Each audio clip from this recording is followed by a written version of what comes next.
গৰাখহনীয়া পীড়িত আমাক ভূমি লাগিব আৰু এই ভূমি নিদিলে আমি হিমন্ত বিশ্ব শৰ্মা ডাঙৰীয়াৰ চৰকাৰৰ পৰা ভূমি কাঢ়ি অনাৰ ব্যৱস্থাও গ্ৰহণ কৰিব লাগিব। আমি কাৰণ এইখন অসম তেওঁলোকে যেনেকৈ ক'ব তেনেকৈ সদৌ অসম সংখ্যালঘু ছাত্ৰ বা সংখ্যালঘু ৰাইজ প্ৰতিবাৰে মানি ল'ব, এইটো হ'ব নোৱাৰে। এইখন অসম বিজেপি দলৰ পৈতৃক সম্পত্তি নহয় যে বলডুজাৰ চলাই দিলেই অসমৰ মুছলমান অসমৰ চৰ চাপৰিৰ মানুহ নিশ্চিন্ন হৈ যাব। আপুনি হাজাৰবাৰ বলডুজাৰ চলাই দিলেও অসমৰ মুছলমানক আপুনি নিশ্চিন্ন কৰিব নোৱাৰে, অসমৰ মুছলমানক আপুনি শেষ কৰিব নোৱাৰে। হাজাৰটা বলডুজাৰ চলাই দিলেও আপুনি পাৰিব, আপুনি পাৰিছে। আমাৰ কণ কণ ল'ৰা ছোৱালীক স্কুলৰ পৰা বঞ্চিত কৰিব পাৰিছে, আপুনি পাৰিছে। আমাৰ আই মাতৃসকলৰ সকলো ধৰণৰ অধিকাৰৰ পৰা বঞ্চিত কৰিব পাৰিছে, আপুনি পাৰিছে।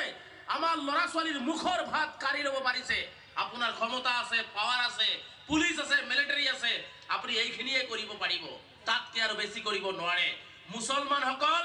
গণতান্ত্ৰিকভাৱে, শৈক্ষিকভাৱে, অৰ্থনৈতিকভাৱে যি আগবাঢ়ি গৈ আছে, আগবাঢ়ি গৈ থাকিব। হিমন্ত বিশ্ব শৰ্মা ডাঙৰীয়াই ৱালনি চেপি ৰাখিলেও মুছলমানৰ উন্নয়ন, মুছলমানক আগবাঢ়ি যোৱাত তেওঁ বাধা দি ৰাখিব নোৱাৰে, বাধা দি ৰাখিব নোৱাৰে। মই স্পষ্টকৈ কৈছো। আৰু এটা কথাও মুখ্যমন্ত্ৰী ডাঙৰীয়াক কৈ দিওঁ, ক্ষমতা চিৰস্থায়ী নহয়। আপুনি যাৰ মুখৰ ভাত কাঢ়ি লৈছে, আজি শিলখাকুৰ পৰা আৰম্ভ কৰি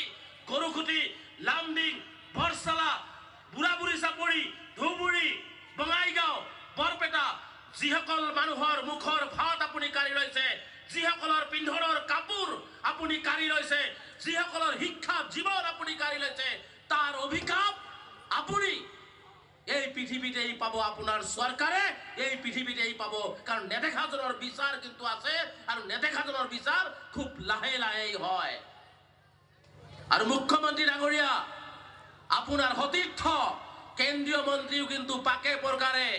আপোনাক যি ধৰণে কথাখিনি কৈ গৈছে সেইখিনিও আপুনি অনুধাৱন কৰক। আৰু এই নিৰহী মানুহখিনিক আপুনি যি বুলডুজাৰেৰে আক্ৰমণ চলাইছে, এই আক্ৰমণ বন্ধ কৰক, অন্যথায় এক ভয়াৱহ আন্দোলন হ'ব, যি আন্দোলনত মুখ্যমন্ত্ৰী হিমন্ত বিশ্ব শৰ্মা ডাঙৰীয়াই পুলিচ মিলিটাৰী ৰখায়ো সংখ্যালঘুৰ আন্দোলন ৰোধ কৰিব নোৱাৰে।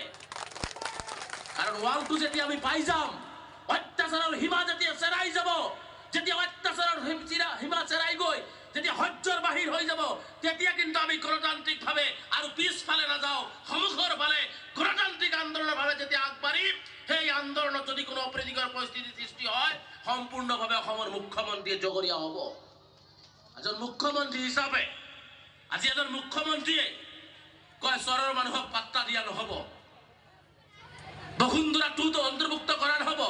চৰৰ মানুহ কি মাটি ফাটি ওলাইছে নেকি? চৰৰ মানুহ আকাশৰ পৰা পৰিছে নেকি? আপুনি মাজুলীত মাটিৰ পাত্তা দিব আমি ভাল পাইছো, আপুনি মাজুলীৰ দৰে সেই গৰুখুটিৰ চৰৰ মানুহকো মাটিৰ পাত্তা দিব লাগিব। কাৰণ বিজেপি চৰকাৰৰ পৈতৃক সম্পত্তি নহয় যে বসুন্ধৰা 2ত চৰৰ মানুহক মাটিৰ পাত্তা নিদিব। আমাক মাটিৰ পাত্তা লাগিব। আমি এইখন অসমৰ নাগৰিক, এইখন ভাৰতবৰ্ষৰ নাগৰিক, আৰু আমাৰ মাটিৰ পাত্তা যেতিয়ালৈকে আমি নাপাওঁ, এই সংগ্ৰাম আৰু অধিক শক্তিশালী হ'ব। আজি মাটিৰ পাত্তাৰ ওপৰত আমাক বঞ্চিত কৰিব, শিক্ষাৰ পৰা আমাক বঞ্চিত কৰিব। অসম 5খন ৰাজ্যৰ ভিতৰত এখন ৰাজ্য বনাব। মই চেলেঞ্জ কৰিছো মুখ্যমন্ত্ৰী ডাঙৰীয়াক, আপুনি 35% মুছলমানক বাদ দি আপুনি 5খন ৰাজ্যৰ ভিতৰত নহয়, আটাইতকৈ নিম্ন খাপৰ যিখন ৰাজ্য, সেইখন ৰাজ্যৰ বাহিৰে কেতিয়াও অসম আগুৱাই যাব নোৱাৰে। যদি 35% যদি আপুনি আঁকোৱালি নলয়, যদি 35% যদি উন্নয়ন নকৰে, 65ৰে অসম কেতিয়াও আগুৱাই নাযায়। এইখন অসম যদি আগুৱাই যাব লগা হয়, তেনেহ'লে ফৰ্মুলা হ'ব লাগিব শংকৰদেৱ, আজান পীৰ, এইসকলৰ যি সমন্বয় অসম আছিল, শদিয়াৰ পৰা ধুবুৰীলৈকে সকলো জাতি জনগোষ্ঠীক যেতিয়ালৈকে একত্ৰিতভাৱে আগবঢ়াই লৈ নাযাব, তেতিয়ালৈকে সোণৰ অসমটো দূৰৰ কথা, মাটিৰ অসম হিমন্ত বিশ্ব শৰ্মাক গঢ়িব নোৱাৰে। চেলেঞ্জ কৰিছো মই। কাৰণ এইখন সোণৰ অসম গঢ়িবৰ কাৰণে, এইখন অসমক 5খন ৰাজ্যৰ ভিতৰত আগুৱাই লৈ যাবৰ কাৰণে আপুনি যাক মিয়াবুৰীত উচ্চতাচ্ছিল্য কৰে, যাক বাংলাদেশী আখ্যায়িত কৰে, সেইসকলৰ শ্ৰম যদি এইখন অসমত নিদিয়ে, সেইসকলৰ খেতি যদি তেওঁলোকে নকৰে, গাখীৰ যদি উৎপন্ন নকৰে, বিল্ডিং যদি নবনায়, অসমৰ অৰ্থনৈতিকভাৱে যদি আগবঢ়াই কাম নকৰে, আপুনি অসম 5খন ৰাজ্যৰ ভিতৰত আগবঢ়াই লৈ যোৱাৰ সপোন আপোনাৰ মুখ্যমন্ত্ৰী কালান্তত আপুনি বাদ দি দিয়ক নোৱাৰে আপুনি গতিকে এই 35% মানুহো আপুনি ল'ব লাগিব আজি মুছলমানক ভাগ আৰম্ভ কৰিছে ভোটৰ সময়ত কয় 35%ৰ ভোট নালাগে ভোট গুচি যোৱাৰ পিছত মুছলমানক ভাগ কৰে দেশী ভাটিয়া চৰুৱা উজানি পমুৱা কাৰোবাক থিন বিস্কুট দি কয় যে তোমালোকে খিলঞ্জীয়া চলাটো পিন্ধাই দিয়ে উন্নয়নৰ নামত কণী ডিমা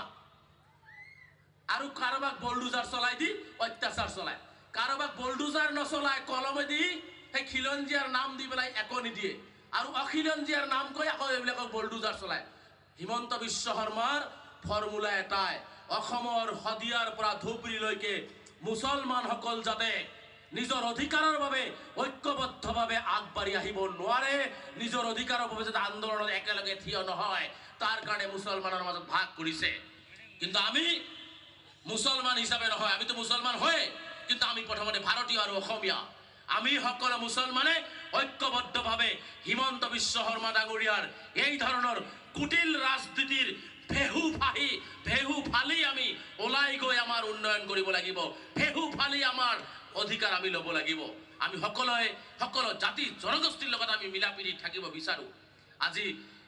খিলঞ্জীয়াৰ কথা কয় আজি ছাৰ সৈয়দ আব্দুল মালিকৰ নামত ডি ভোটাৰ তেওঁক কেতিয়াবা জেহাদী বনাই দিয়ে কেতিয়াবা আজান পীৰ সাহেবক বাংলাদেশী বনাই দিয়ে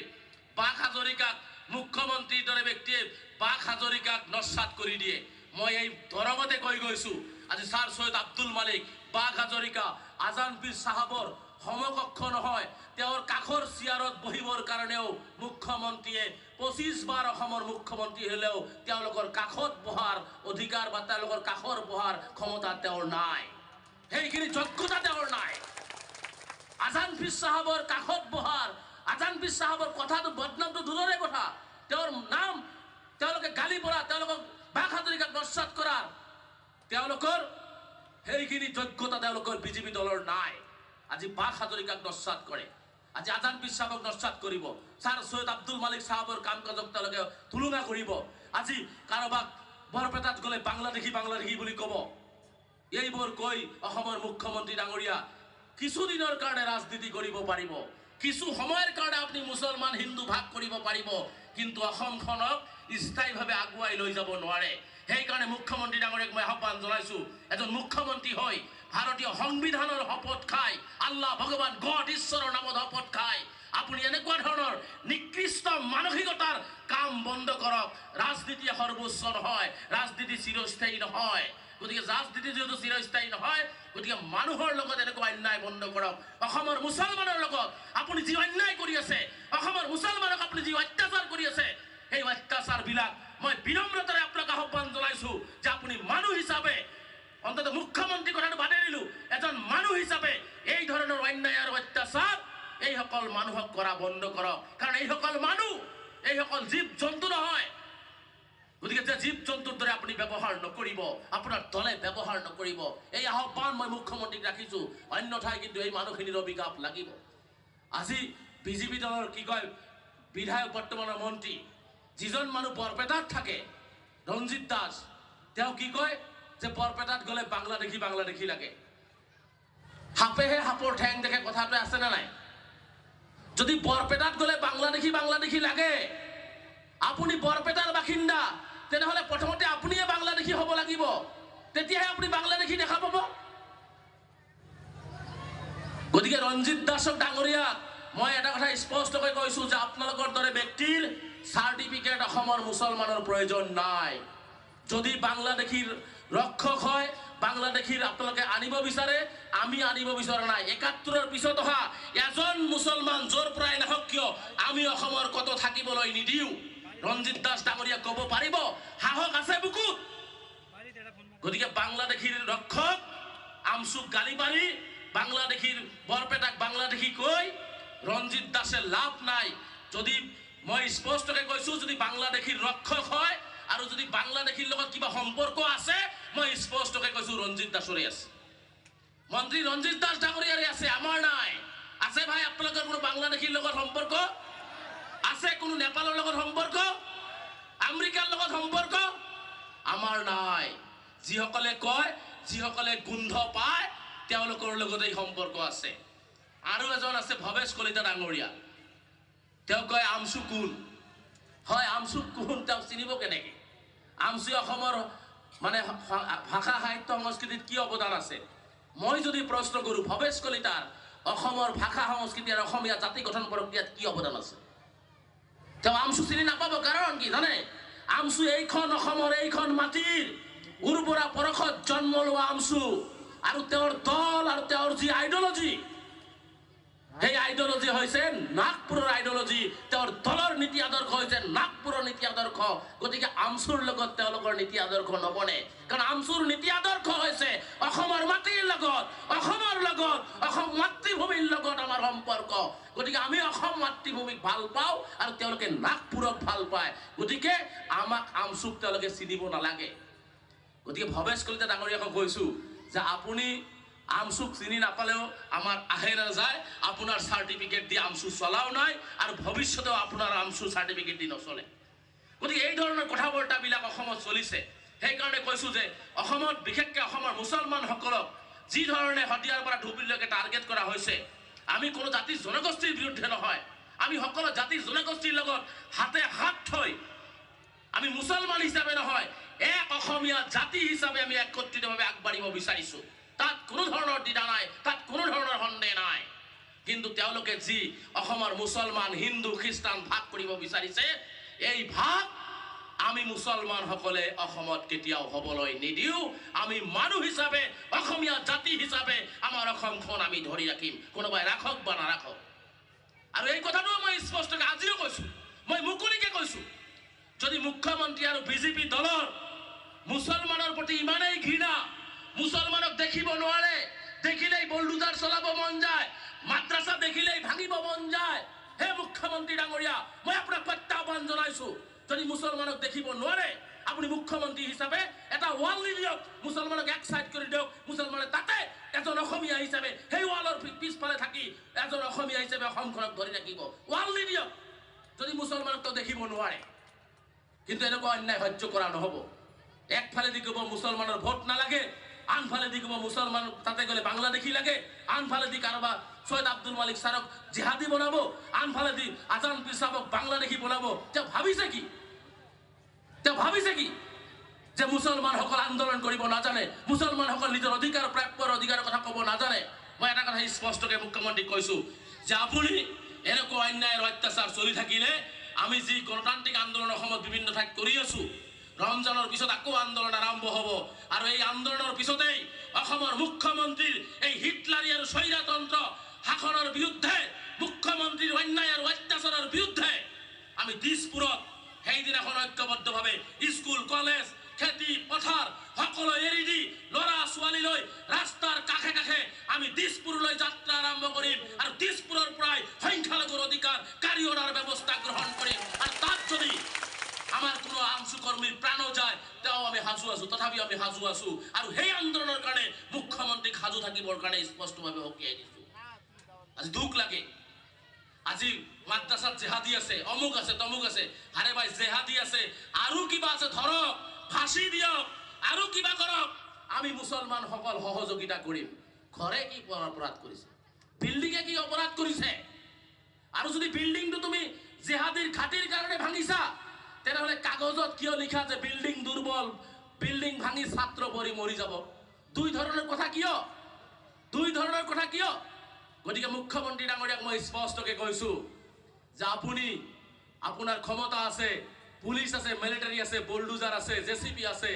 আপুনি মাদ্ৰাছাৰ খুঁটি ভাঙিব পাৰে মাদ্ৰাছাৰ ঘৰ ভাঙিব পাৰে মুছলমানৰ কেঁচা তেজৰ ওপৰেদি আপুনি বুলডোজাৰ লৈ যাব পাৰে কিন্তু আপুনি এজন মুছলমান এইখন অসমৰ মাটিত জীয়াই থকালৈকে আপুনি মাদ্ৰাছা শিক্ষা আৰু মুছলমানৰ অস্তিত্ব শেষ কৰিব নোৱাৰে আপুনি 50 বাৰ মুখ্যমন্ত্ৰী হ'লেও মাদ্ৰাছা শিক্ষা আৰু মুছলমানৰ অস্তিত্বক আপুনি শেষ কৰিব নোৱাৰে মই চ্যালেঞ্জ কৰিছোঁ অসমৰ মুখ্যমন্ত্ৰী ডাঙৰীয়া গতিকে এইবোৰ কথা বাৰ্তা আমি অলপ বুজিব লাগিব পৰিৱেশ পৰিস্থিতিত গতিকে এই যে আজি আমাৰ এই উচ্ছেদিত পৰিয়ালসকলৰ কাৰণে আমি আন্দোলন কৰিব লাগিব কালি তেওঁলোকক উচ্ছেদ কৰিছে কাইলৈ আপোনাক কৰিব পৰহি মোক কৰিব এনেকুৱা ধৰণে কৰি থাকিব যদি আমি ইয়াৰ প্ৰতিবাদ নকৰোঁ গতিকে আমি প্ৰতিবাদমুখৰ হ'ব লাগিব আন্দোলনমুখী হ'ব লাগিব মাকেও কেঁচুৱা নাকান্দিলে মাকেও গাখীৰ নিদিয়ে। গতিকে যদি আমাৰ অধিকাৰ আনিব বিচাৰো, ঘৰত শুই থাকিলে ৰাজনৈতিক দলবিলাকক জিন্দাবাদ মাৰি থাকিলে আমাৰ অধিকাৰ ঘৰত আহি নাপায়। অধিকাৰ আনিবৰ কাৰণে ৰাজপথত ওলাব লাগিব আৰু অধিকাৰ হাতেদি ধৰিব লাগিব আৰু কাঢ়ি আনিব লাগিব, তেতিয়াহে আমাৰ অধিকাৰ আমি পাম। গতিকে এইখিনি কথা ক'লো, বেছি কথা নকওঁ। আৰু এটা কথা স্পষ্টকৈ কৈ গৈছোঁ, বহুতে আমাক বেয়াও পায়, যে আমচুৱে কিবা ৰাজনৈতিক দল খুলিব নেকি, আমচুৱে আকৌ কাক ভোট দিব কয়। আমি কাকো ভোট দিব নকওঁ, যাক মন যায় তাকে ভোট দিব, আমাৰ ক'বলগীয়া একো নাই। কিন্তু এই জাতিৰ দুৰ্দিনত কংগ্ৰেছ আৰু ইউডিএফৰ নেতাৰ মুখত যে চেলোটেপ, এই কথাটো ক'লে বোলে মোৰ অপৰাধ, তেওঁলোকে বোবা হৈছে। এইটো কথা মই যদি কওঁ, এইটো বোলে মোৰ অপৰাধ, মই বোলে ৰাজনৈতিক দল খুলিম, মই আপোনালোকক কথা দিছোঁ, তেনেকুৱা কোনো অভিগন্তি আমচুৰ নাই। কিন্তু এটা কথা মনত ৰাখিব, আমচুৰ কৰ্মকৰ্তাৰ দেউতাকেও পিতৃও যদি জাতিৰ অন্যায় কৰে, তাৰ বিৰুদ্ধে আমচুৰ কৰ্মীয়ে আন্দোলন কৰিব। বৰ স্পষ্ট কথা, চাহে কংগ্ৰেছ হওক চাহে ইউডিএফ হওক। আজি দিছপুৰত বহি আছা, ভোট দিছোঁ আমি। আজি হিমন্ত বিশ্ব শৰ্মাক ভয় পায়। আৰে বাবা, জাতি জীয়াই থাকিলে তোমাৰ ৰাজনীতি জীয়াই থাকিব। আজি ধলপুৰ কৰিছে, কালি শ্যামপুৰ কৰিব, পৰহি আৰিমাৰি কৰিব। জাতি যদি মোৰ নাথাকে মই কিবা ৰাজনীতি কৰি লাভ আছে? গতিকে জাতিক আমি আগত জীয়াই ৰাখিব লাগিব। আৰু যিসকলে মুখ বন্ধ কৰি ৰাখিছে, ভয় খাইছে, যদি বুকুত দম নাই, পাট্টা নাই বুকুত, 56 ইঞ্চি পাট্টা বুলি কয়, ইয়ালোকে 56 ইঞ্চি বডি বুলি কয়, মানুহৰ মাজত আহি যদি 20 ইঞ্চি হৈ গৈছে,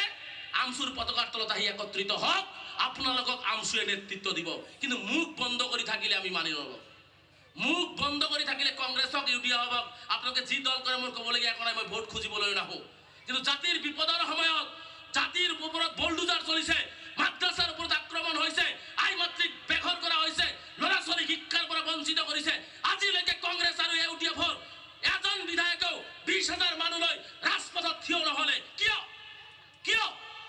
থিয় হোৱাৰ সাহস নাই? সমষ্টিত কাম বন্ধ হৈ যাব, উন্নয়ন বন্ধ হৈ যাব, মানুহ থাকিলেহে উন্নয়ন কৰিব। গতিকে আজি এই দৰং জিলাতো কৈ গৈছোঁ, হে সংখ্যালঘু MP মন্ত্ৰী বিধায়ক যিসকল আছে, জাতিৰ দুৰ্দিনত ওলাই আহক, নহ'লে এই জাতিয়ে আপোনালোকক ৰাজভোগ খুৱাইছে, দিছপুৰ পঠাইছে, দিল্লীত পঠাইছে। আৰু এই জাতিয়ে যদি সিদ্ধান্ত লয় 24 আৰু 26ত ৰাজভোগৰ পৰা নমাই ভিখাৰী ভোগ খুৱাবৰ কাৰণেও জাতিয়ে সিদ্ধান্ত ল'ব। এই জাতিৰ হাতত এই চাবিকাঠি, নাভাবিব যে আপোনালোকক পঠাই দিছোঁ,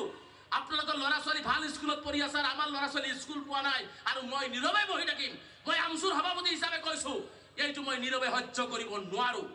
গতিকে আজিও আমি এই বিধানসভাটো চাম, তেওঁলোকে কিমান দূৰ কথা কয়, কিমানটা আন্দোলন কৰে আমি লক্ষ্য কৰি আছোঁ। হিমন্ত বিশ্ব শৰ্মাৰ বিৰুদ্ধে তেওঁলোকে কেনেকুৱাভাৱে ওলাই আহে, এইটো আমি লক্ষ্য কৰিম।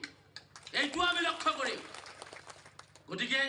জাতিৰ দুৰ্দিনত আমচুৰ সৈনিকসকলক মই অনুৰোধ জনাইছোঁ যে নিষ্ঠা সহকাৰে সততাৰে কাম কৰক, ভালকৈ কাম কৰক, ৰাইজৰ কাষত থাকি কাম কৰক, ৰাইজে বেয়া পোৱা কাম নকৰিব। ৰাইজে আমাক দায়িত্ব দিছে, ৰাইজে যাতে প্ৰশ্ন নকৰে যে আমচুৰ ল'ৰাই বেয়া কাম কৰিছে। মই দৰং জিলাৰ স্পষ্টকৈ আজি কৈ গৈছোঁ, যদি তেনেকুৱা কোনো ৰাইজৰ বিপৰীতে গৈ, ৰাইজৰ হিতৰ বিপৰীতে গৈ ৰাইজৰ অন্যায় কোনো আমচু কৰ্মকৰ্তাই কৰে, অভিযোগ মোক দিব, ইনশাল্লাহ তেতিয়াই তেওঁক আমচুৰ পৰা বিদায় দিয়াৰ ব্যৱস্থা গ্ৰহণ কৰা হ'ব। কাৰণ ৰাইজ হৈছে আমাৰ অভিভাৱক, ৰাইজ হৈছে আমাৰ গাৰ্জিয়ান, ৰাইজ হৈছে আমাৰ পিতৃস্বৰূপ। গতিকে ৰাইজৰ কাৰণে আমি কাম কৰিছোঁ, ৰাইজৰ কাৰণে আমি কষ্ট কৰিছোঁ। মহান সৃষ্টিকৰ্তাই আমাক দায়িত্ব দিছে ৰাইজৰ কাৰণে কাম কৰিবৰ কাৰণে। সকলোৰে সৌভাগ্য নহয় যে ৰাইজৰ কাৰণে কাম কৰা, গতিকে সেই সৌভাগ্য আমাক দিছে, শুক্ৰিয়া মহান আল্লাহ তাআলাৰ আমি আদায় কৰিব লাগিব। গতিকে যিহেতু শুক্ৰিয়া মহান আল্লাহ তাআলাৰ আমি আদায় কৰিছোঁ, গতিকে ৰাইজৰ কাৰণে আমি ভাল কাম কৰিব লাগিব। আমি শিক্ষাৰ কাম কৰিব লাগিব, আমি বাল্য বিবাহৰ বিৰুদ্ধে কাম কৰিব লাগিব, আমি সমাজ সংস্কাৰৰ বিৰুদ্ধে সংস্কাৰৰ বিষয়ে আমি কাম কৰিব লাগিব। গতিকে মই আমচুৰ সতীৰ্থসকলক মই অনুৰোধ জনাম, যি নৱগঠিত দৰং জিলা সমিতি আছে, আজিৰ পৰা নতুন উদ্যমেৰে, নতুন পোহৰৰ কাৰণে, নতুন সাহসেৰে, নতুন পণ লৈ